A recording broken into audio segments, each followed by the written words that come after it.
Your running form plays a huge role in your performance, your running efficiency, and if you're at a higher risk for a running related injury. I'm Dr. Lisa, I'm a physical therapist, I'm a run coach, and I'm Running Gait certified in level 1 and 2 by Run DNA. And today I want to talk with you through some common running form mistakes that I see. I have analyzed hundreds of runners, and believe it or not, a lot of them go through these same mistakes. There's certain movement patterns that runners have that I've been able to pick up on, and that's exactly what we're going through today. Now, as I go through these, I want you to think of one thing that you can work on your next run. It's one thing to say, oh, I think I'm doing that. I think I'm doing that too. But our brain gets a little overwhelmed if we start to add too many things into the mix in each run. And then you're like, wait, how do I even run? This doesn't even feel natural. So I really encourage you, just pick one thing to work on your next run. Hopefully it's more of an easier run, a recovery run, a lighter pace run. I don't want you necessarily thinking about all these different things while you're going through intervals or trying to work on your speed. Let's go through 5 of the most common running form mistakes that I see and how you can fix them. And by the way, number 4 is the most common running form mistake, and it's the first thing that I address when I see someone doing this, because it is that important that we do not do this. So make sure you stay till the end. Number 1 is shuffling the feet. This is really common when a runner is going at their easier pace or slower pace. There's not a lot of knee drive, and the feet are pretty loud on the ground because they're just barely coming off the ground, versus having a stronger knee drive, driving that knee forward and picking your feet up off the ground. Just because we're going at a slower pace doesn't mean we should compromise our form. Number 2 is an inefficient arm swing. This usually happens when the thoracic spine is really tight and you'll see the elbows come out to the side far away from the body.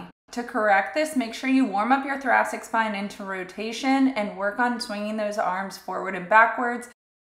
Number 3 is an inefficient leg swing where you're just focusing on pulling your leg forward instead of pushing off the ground with your hip extenders and then pulling your leg forward with your hip flexors.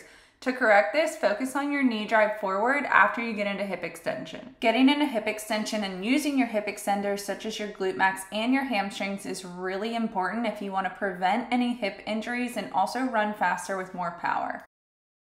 Number 4 is overstriding. This is one of the most common things that I see as a PT, and it really comes down to putting more load through your lower extremity. You can see it looks like my front foot is reaching out in front. I'm leading with my foot and it's landing further out in front of my body. This is one of the first things I try to correct when someone comes to me with an injury, because overstriding increases the load through the lower extremity, which can make it really hard to decrease pain, especially when you're running. To correct this, it's all about landing under your center of mass. You can see my foot is not reaching as far forward and I'm leading with my knee drive instead of leading with my foot. When you land under your center of mass, it changes the angle from the ground reaction force, so landing closer to under your pelvis is the best way to decrease the load through your lower extremity. Number 5 is changing your foot strike. There's actually no evidence to support that you should be changing your foot strike no matter what injury you have. It actually increases the load through new tissues, which can cause a stress fracture, and we obviously don't want that. Ideally, you should be running with your most natural gait and most natural foot strike. There's pros and cons to each foot strike. One of the best ways to see if you're making any of these mistakes is to do a running analysis, and if you don't have access to one, then I would record yourself running from the front view, back view, and then both sides. Slow that clip down and then compare it to the clips that I just posted. Then you can start to see, okay, am I doing that?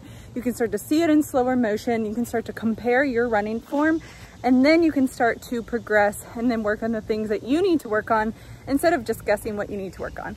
If you like this video, you're gonna love the next one. It's all about improving your speed by implementing plyometrics.